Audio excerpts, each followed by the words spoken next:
alive and here. They'd escape together and find something to do, even if it was just going outside to kick rocks around the parking lot. Andy was good that way. He was always there when you needed him.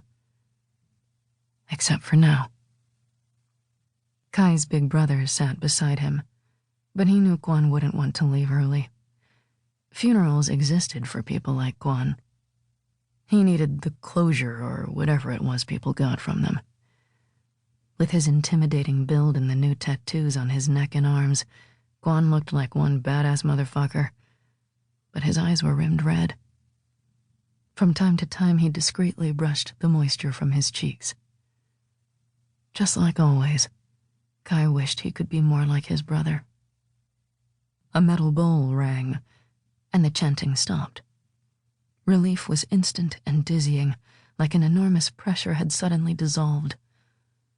The monks worked with the pallbearers to close the casket, and soon a procession filed sedately down the center aisle. Because he disliked standing in lines on the claustrophobic press of bodies, Khai stayed seated as Guan got to his feet, squeezed his shoulder once, and joined the exodus. He watched as relatives trudged past. Some cried openly. Others were more stoic, but their sadness was obvious even to him. Aunts, uncles, cousins, distant relations, and friends of the family all supported each other, joined together by this thing called grief. As usual, Khai was not a part of it.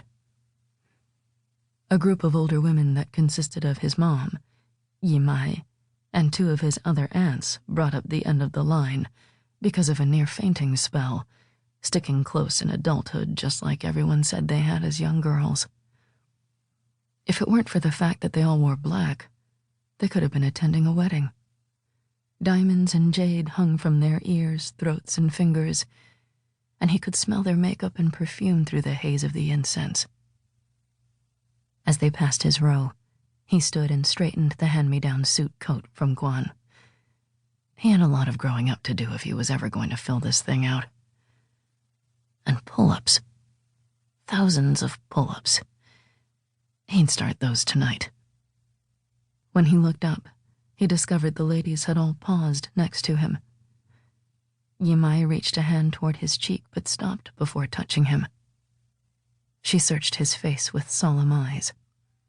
"I thought you two were close. Don't you care that he's gone?" His heart jumped and started beating so fast it hurt. When he tried to speak, nothing came out. His throat was swollen shut. "Of course they were close," his mom chided her sister before tugging on her arm. "Come, Mai, let's go. They're waiting for us."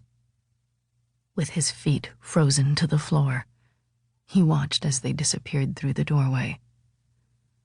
Logically, he knew he was standing in place, but he felt like he was falling. Down, down, down. "I thought you two were close." Ever since his elementary school teacher insisted his parents take him to a psychologist, he'd known he was different. The majority of his family, however, had discounted the resulting diagnosis, saying he was merely a little strange. There was no such thing as autism or Asperger's syndrome in the countryside of Vietnam. Besides, he didn't get into trouble and did well in school. What did it matter? "I thought you two were close." The words wouldn't stop echoing in his head, bringing him to an unwelcome self-realization. He was different, yes, but in a bad way. "I thought you two were close." Andy hadn't just been his best friend. He'd been his only friend.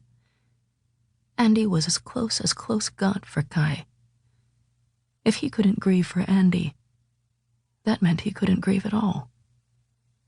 And if he couldn't grieve, the flip side also had to be true. He couldn't love. Andy had been right. Khai's heart really was made of metaphorical stone. The knowledge spread over him like petroleum in an oil spill.